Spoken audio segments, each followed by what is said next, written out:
Code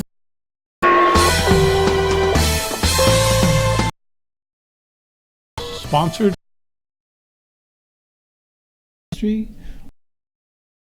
volunteer fire department. Dedicated part of the 19th century, all fire departments in Marin County were volunteer. Most of us were organized after the disastrous fire came through the communities, and the community would organize its fire department.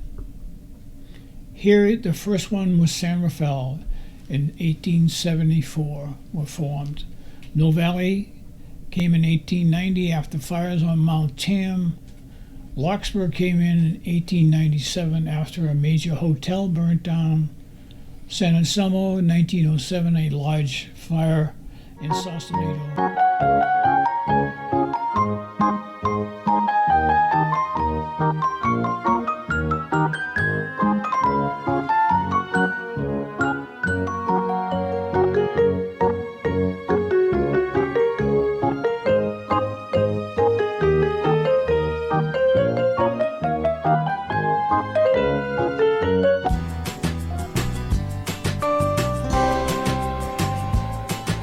Code 3.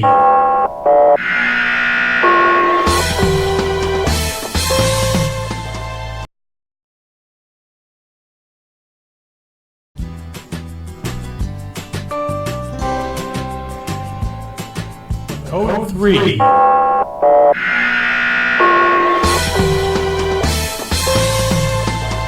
A live podcast sponsored by the Marin Fire History Group. All about the history of the fire service in Marin County, California.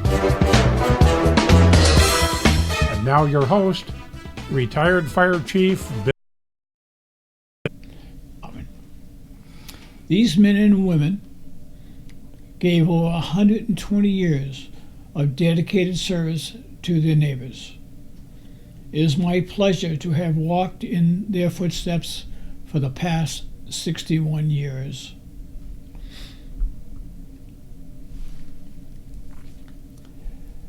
In the last part of the 19th century, all fire departments in Marin County were volunteer. Most of us were organized after the disastrous fire came through the communities, and the community would organize its fire department. Here, the first one was San Rafael in 1874 were formed. Mill Valley came in 1890 after fires on Mount Tam. Larkspur came in 1897 after a major hotel burnt down. San Anselmo in 1907, a large fire in Sausalito in 1909 after another fire on Mount Tamalpais. Larkspur is only 13 miles from San Francisco, a short ride on the ferry boat, and you're in Sausalito. And welcome to the Marin County's train depot in Sausalito. Here you would catch a train that would take you to Larkspur. If you wanted to, you could go as far as Point Reyes Station. Once you were on the train, you could go to and stop at the Baltimore station in Larkspur. And from that station, within 30 minutes, you could be camping inside the redwoods on the banks of Royal Holon Creek. If you rode the train a few half mile further, you would get off at Larkspur, or you could register at the Larkspur Hotel, which was the place to be seen in those days. How it all came to be. The year is 1847. The gold rush is in its height. And Larkspur was called Corte Madera at the time. Corte Madera refers to the term cut wood. So in 1848, a group of gentlemen from Baltimore, Maryland, decided to invest in a lumber mill on the slopes of Mount Tamalpais. This is a typical lumber mill operation in the Baltimore Canyon in 1848. The Baltimore and Frederick Mining and Trading Company would bring over 400 lumbermen into this small hamlet. Many would stay here and make Larkspur their home. In 1887, after the lumber mill moved to Point San Quentin, a gentleman by the name of Charles William Wright purchased the 600 acres of what is today Old Town Larkspur. He built a beautiful hotel on Sycamore Ave in 1891. Sadly, in 1894, it burnt to the ground. It went up in ashes. There was a bucket brigade of men and women from Larkspur, but the fire was beyond their ability to control. So they lost the battle, and the hotel was removed and never rebuilt. This is Lynch's Hall. It's a parking lot next to the Blue Rock Hotel, but is where the volunteers had a meeting that decided their future. The chairman of the committee in Larkspur was so concerned about fire protection, he commented once that I would be penniless if my home caught fire. It was a concern for the citizens and Mr. Wright. If people were to come and purchase homes in Larkspur, they had to have fire protection. So on that evening at Wright's Hall, he dedicated a lot to building of the first fire station in Larkspur.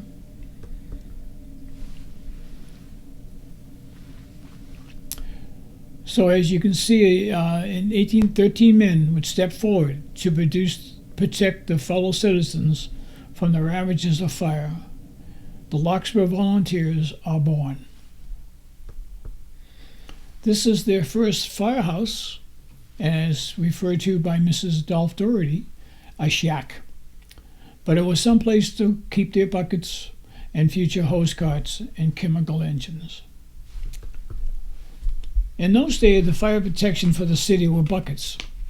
These buckets were probably 3 gallons each. And the challenge to this romantic way of fighting fires is each of these full buckets weighs about 25 pounds. So you should attempt to fill a bucket of water and see how far you can throw it up against an imaginary building. So the bucket brigade really was ineffective. It was more of holding the fire in check until people could remove their belongings. Of course, in April of 1906, the San Andreas Fault activated, and this is why many people came back to Larkspur. In the canyons of Larkspur, there were many summer homes. These summer homes were like 2 rooms surrounded by open porch, and after the quake, those citizens would come to Larkspur and make their permanent residence here, never to return to the city again. This was raised by hose carts and other needed equipment. And in this picture, you can see a chemical hose cart in the lower right-hand corner. So, but $700 in today's market is well over $10,000.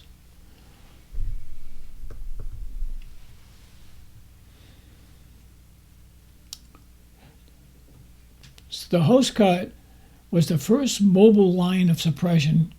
It could carry 1,000 feet of hose and weigh over 600 pounds, and it cost $400. They were manufactured in San Francisco. For $250, a local teamster named J.B. Rice would pull the hose cart along with as many citizens that could get on board. Many times men would fall off and have the hose cart run over them, breaking bones. OSHA is still 75 years away. The invention of the chemical engine changed the course of firefighting in America. America fell in love with these chemical engines that could produce pressure at 125 pounds and throw a steam of chemical water almost 100 feet. It was a very dangerous operation because if you added the wrong chemicals and filled it too much, the tank could explode, injuring or killing the operator. These men trained diligently usually on a Saturday, and here they are at the hotel practicing bringing that hose line from the chemical engine to the top floor of the hotel. They were very dedicated people, and they need to have how to operate these chemicals. This is a typical scene in the Marin in Corte Madera, Larkspur. The hose carts and chemical engines were normally placed in one or two spots. In Larkspur, we had a firehouse on Magnolia, and we had a firehouse up the Madrone Canyon that during the flood stages, the firehouse would move, and they'd have to go retrieve it and bring it back. But this was the typical fire suppression operation at the turn of the century. The volunteers through dances, this is how they raise most of their money, is have a dance on Saturday at some hall in the community, and they would buy a double cylinder chemical engine, would help pull it, and what they would do is and citizens were encouraged to step up and grab the tether and help pull the apparatus to the fire. The tether was probably 18 to 20 feet long. Here we see the building of the first volunteer fire station that was going to be on the Doherty Lumberyard, which is on Magnolia, the 500 block of Magnolia Ave. If you look at the far left middle of the picture, you can see a sign, "This is your fire department being built," telling the citizens that their concerns were addressed. So the second firehouse, you can see the fire alarm bell is on the building, and we had a pull station at the corner of Ward and Magnolia. And in those days, that bell could be heard throughout the community.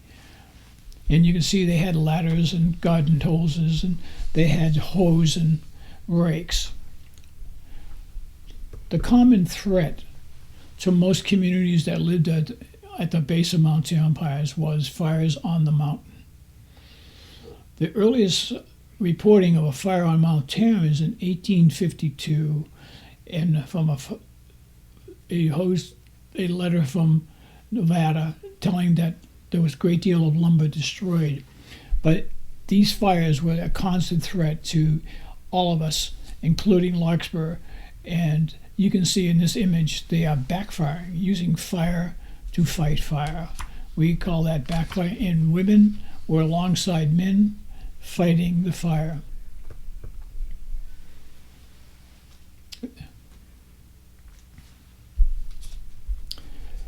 Here we see a gentleman watching the fire in 1881.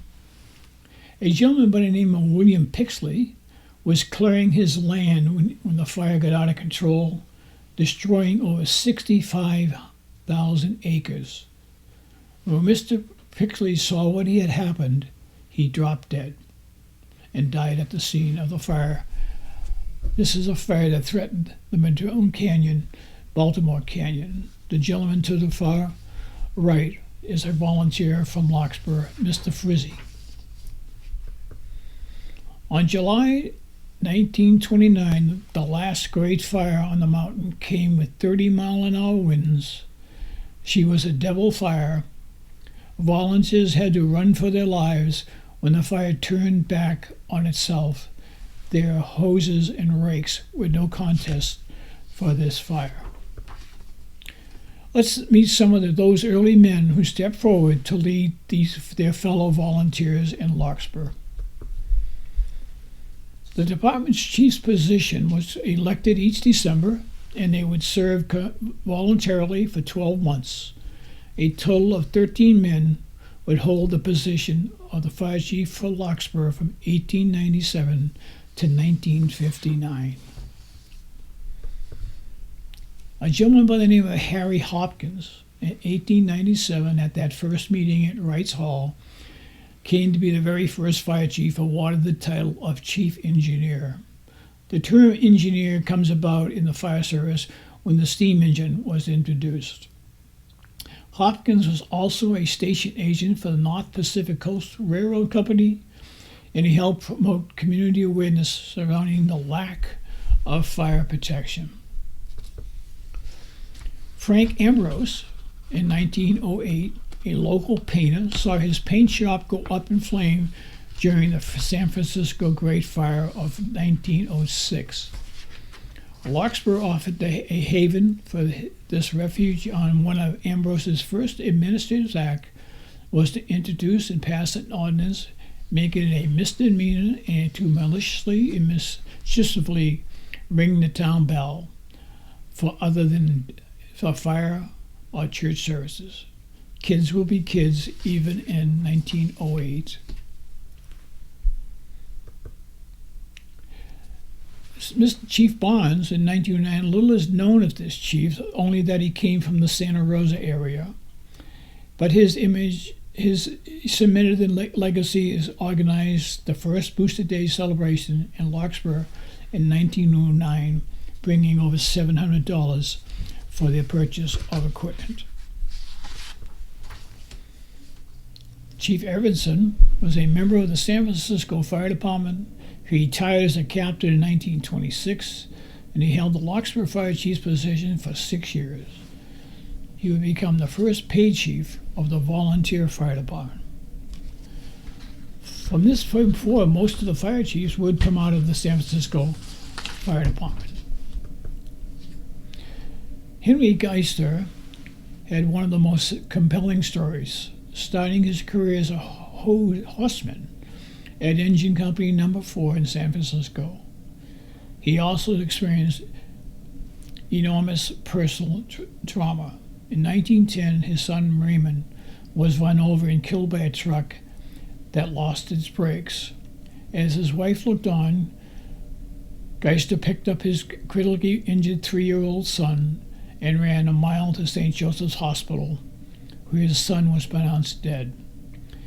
In 1928, Chief Geister would retire from the position of San Francisco as a battalion chief after 28 years of service.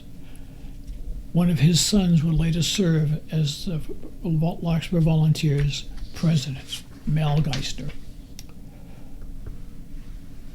In 1916, the Volunteers purchased their first motorized chemical engine, a Henry Ford Model T. It was built in San Anselmo at a cost of $1,195.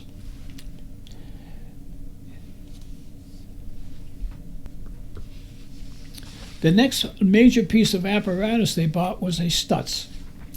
1923, a 350 gallons per minute engine. When this was purchased, they had to hire a training officer to teach the volunteers how to drive a triple combination pumper. Here you can see the engine is being tested from a draft at is what now the College of Marin athletic field in North Larkspur. If you have the opportunity to see a rebuilt, refurnished Stutz fire engine, Chief Bob Marcucci and his brother Marty have restored this San Rafael engine to the day it came off the assembly line in Indianapolis, Indiana. It's a beautiful apparatus, and it's what the Larkspur engine looked at.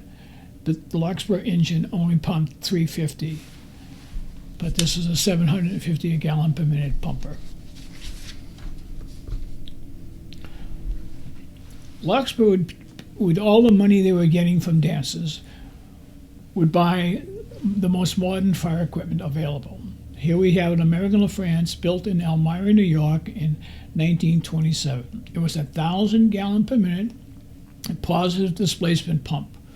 It has been completely restored When we sold it to a band that used to drive around Candlestick Park at the 49er games. It has now been completely restored and is up in Placer County, California.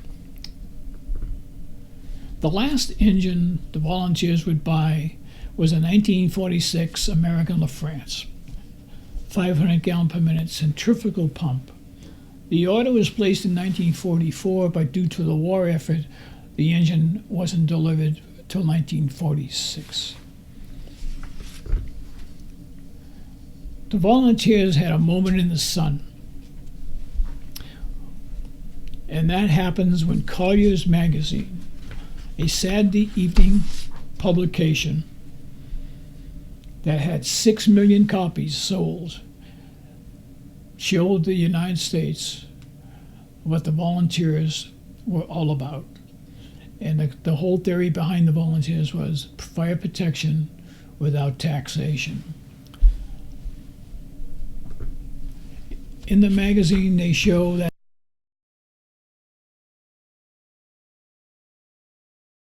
respond to the station. Here we see volunteer Bud Anthony. He had to leave the barber chair. The three McLaren brothers, Rufus set a start for a fire. Brother Ralph is jumping from the window.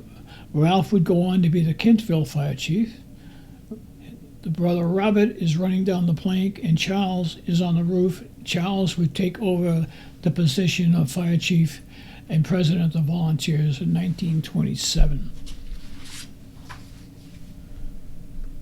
With all the funds, the volunteers had spent no cost. The first alarm came when a bell tower at the Roman Catholic Church on the corner of Rice Lane and Kane Street. Again, we talked about the volunteers were responsible for maintaining the bell, the tower, and all the ropes.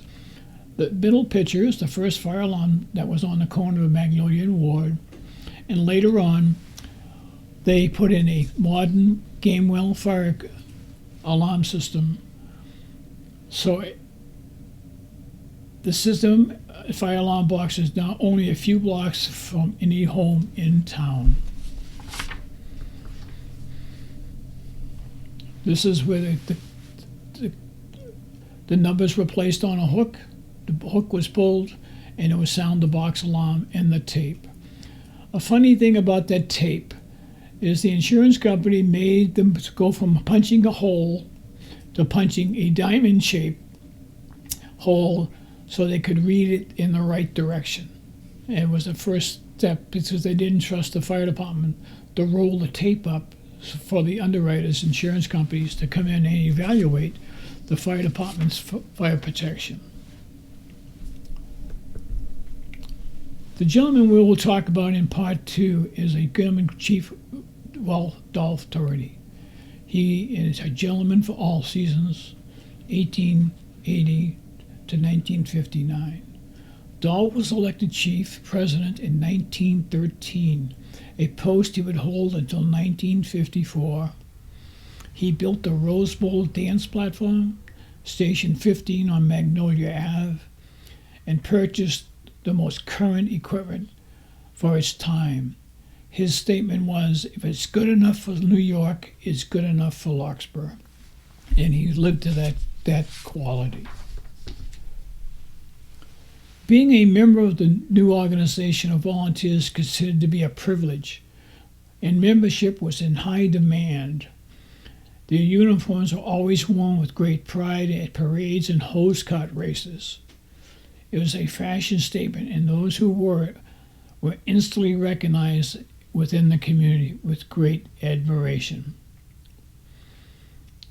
The first Larkspur Volunteers uniform was distinct red button with white red breast and white buttons, a bow tie, black trousers with a belt that could hold a spanner if needed.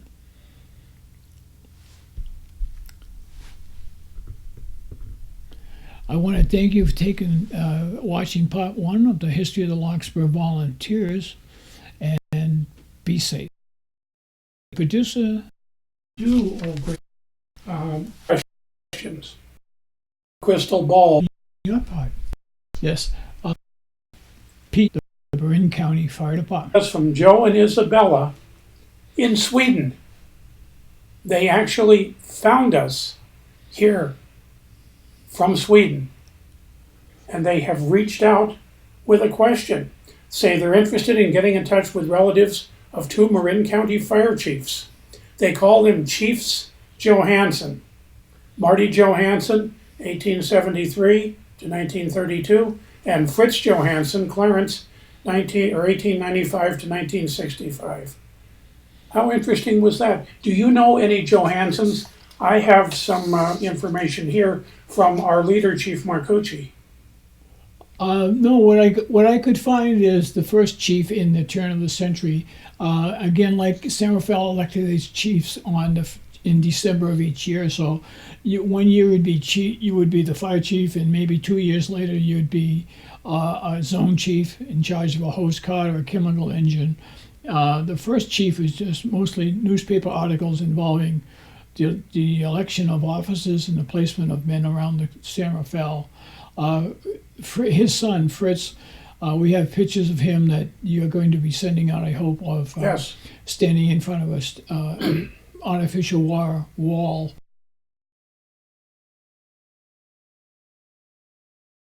So a picture of Fritz as chief of the department when Station 2 opened in 1961.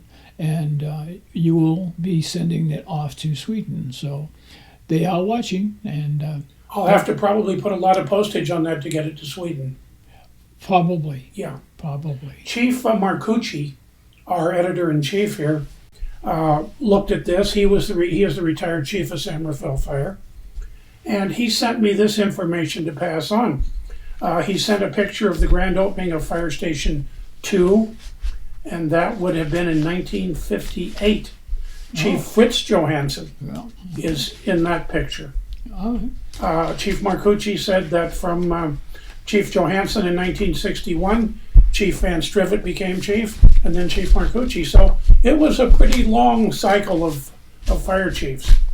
But Chief Marcucci says he was pretty much a low-key guy. And here is one little aside that Bob sent us. Bob's father, Nello Marcucci, the fire chief of San Anselmo, his helmet was stolen from his car just before retirement. And Chief Johansson gave Chief Nello Marcucci, his helmet to wear until he retired. And Chief Bob Marcucci has the helmet still today. How's that for a bit of history? That's very nice piece of history there, Mr. Producer Director. So we can say goodbye for the day. We will do that. We will say goodbye, and please be safe. And how big should our fires be? As small as possible. Keep them all small, Keep right? them small. That's correct. Here we go. Thank you.